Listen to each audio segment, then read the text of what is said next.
Bom dia, pessoal do oitavo ano, eu sou seu professor Milton e estou aqui mais uma vez para mais uma aula de português. Pessoal, vocês já sabem quando vai ser a avaliação de vocês, já sabem quando vai ser o simulado e já sabem quais são os assuntos, né?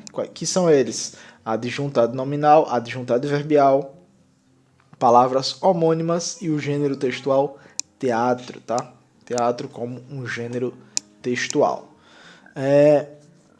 Na última aula em vídeo, eu trouxe para vocês a revisão dos adjuntos adverbiais. Agora eu vou trazer o restante dos assuntos, porque a maioria deles não são tão longos quanto adjunto adverbial. E a gente ainda também fez uma correção naquela aula, por isso que não deu tempo de dar mais assuntos naquela aula. Mas agora dá, tá bom? Dá tempo da gente dar aqui. Então abram o livro de vocês na página 49 para a gente ver um pouco sobre adjuntos adnominais, tá? Então, basicamente, o que são os adjuntos adnominais? Tá? Eles modificam a palavra ou expressão, né, que modifica, delimita ou especifica o sentido de um substantivo, tá? De um substantivo. Podem ser artigos, adjetivos e, aliás, eles podem ser representados por numerais e pronomes. Isso aqui. Tá? Eles podem ser representados por essas duas coisas. Além de artigo e adjetivo. É isso, pronto. Corrigindo. São 4 coisas, não são 2. Eles podem ser representados pelo quê? Por um artigo, ou seja, o, a, os, as, uma, uns, umas. Tá? Esses são os artigos. Ele pode ser representado por adjetivos, ou seja, características, qualidades, tá? Defeitos, são adjetivos. Também podem ser adjuntos adnominais. E também eles podem aparecer em forma de numerais ou pronomes, tá? Como a gente vê aqui nos exemplos.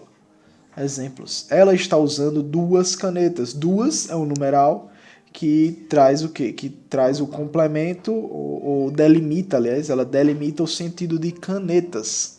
Por que delimita? Porque ela está limitando a quantidade de canetas. O limite é quantas? 2. Ela está usando 2. Não é 3, não é 1, é 2. A minha meia está furada. Nesse outro exemplo do pronome, a gente vê um pronome minha, tá? Pronome pessoal, pronome de posse, pronome possessivo, minha, tá? Que é um adjunto adnominal que delimita o sentido de meia, tá? O sentido dela, ele delimitou o quê?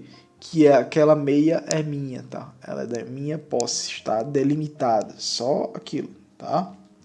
É fácil, tá? Os assuntos sobre adjunto adnominal, é simples assim.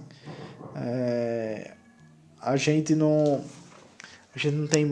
tem muito o que precisar se aprofundar tanto em adjuntos adnominais, a não ser saber que ele é um complemento, uma delimitação ou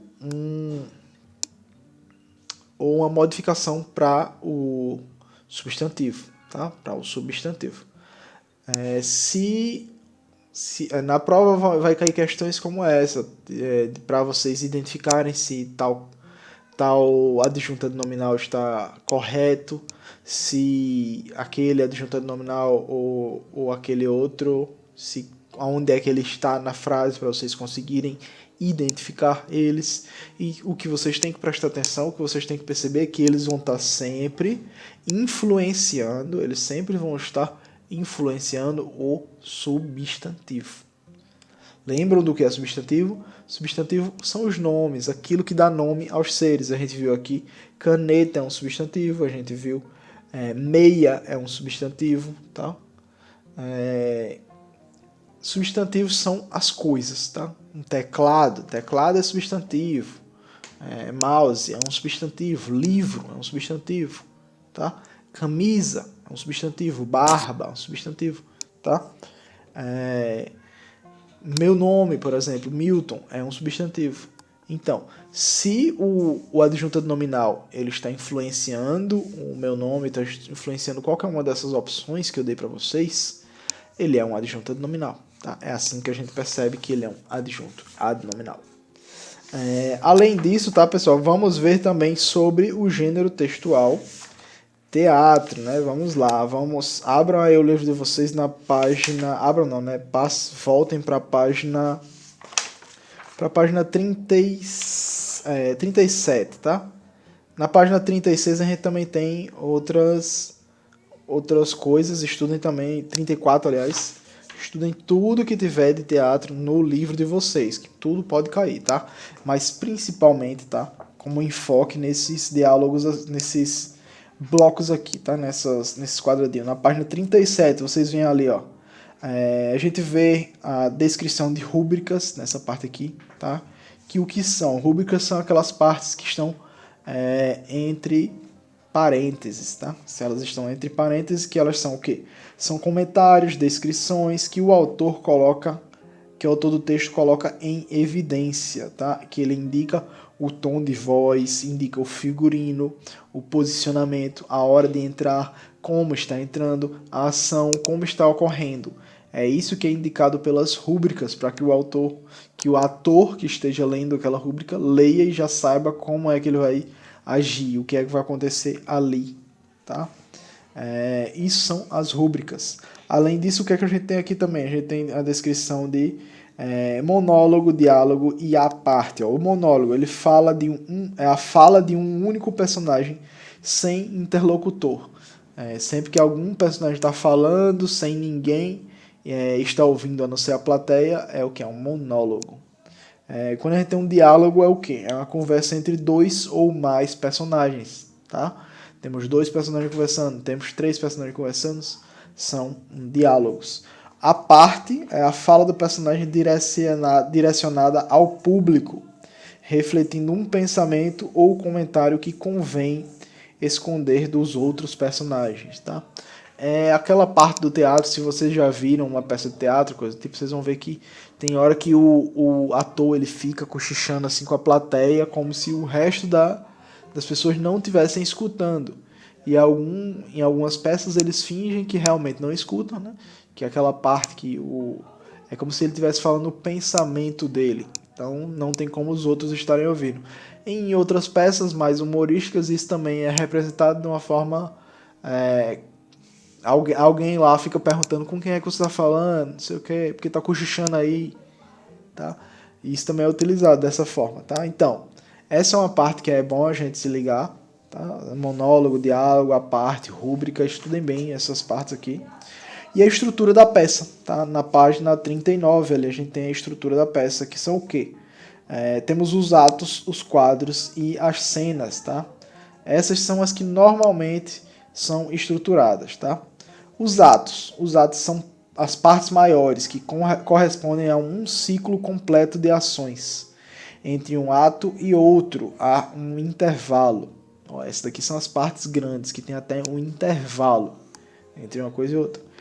Quadros são subdivisões dos atos. Normalmente, a mudança do quadro implica na mudança de cenário. Aqui, a gente tem uma mudança menor. A gente pode ter vários quadros dentro de um ato, tá? E a cena corresponde à menor divisão de um ato. Assim, tanto o ato quanto o quadro são formados por cenas. Isso. O conjunto de cenas constrói. Pode ser um quadro inteiro, uma cena pode ser o quadro inteiro, mas pode ser que várias cenas façam um quadro. E várias cenas sempre vai formar um ato, tá? Várias cenas formando vários quadros vão formar alguns atos para finalizar a peça. Então é isso sobre gênero textual, é isso que vocês têm que ver. A estrutura da peça, monólogo, diálogo, rúbrica, tá? A parte, estudem essas partes, tá? Que as questões que podem cair vão ser provavelmente relacionadas a essas coisas.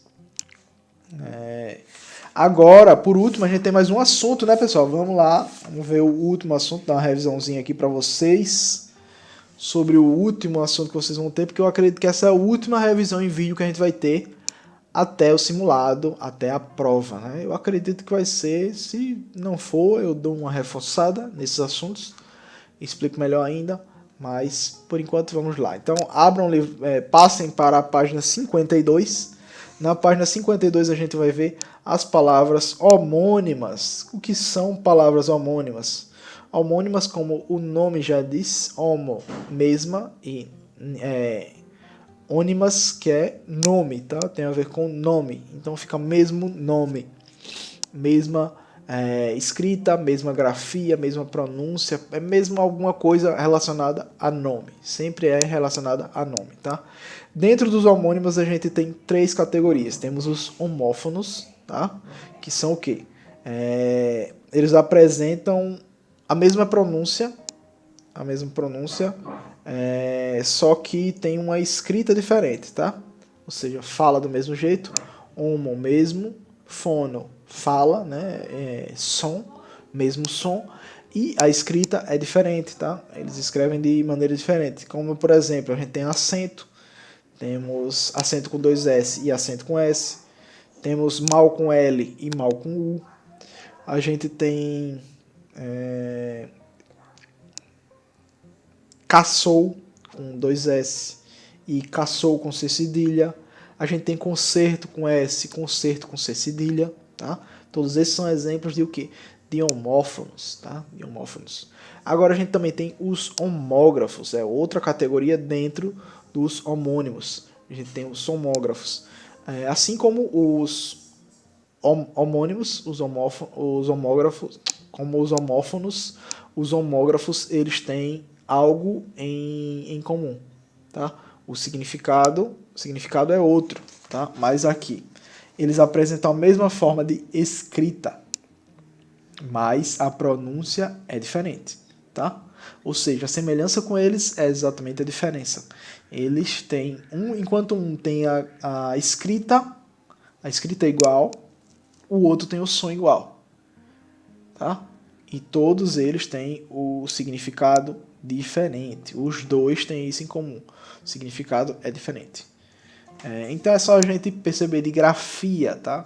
Homógrafo vem de grafia. Grafia de quê? De escrita, tá? Sempre que você vê essa palavra grafia, ela vem de escrita. A gente tem filósofo, que é um substantivo, e tem filosófo, que é um verbo. Temos cópia, que é um substantivo, e copia, que é um verbo. E ainda, além dessas 2 categorias, a gente tem a terceira categoria, que são os homônimos perfeitos, tá?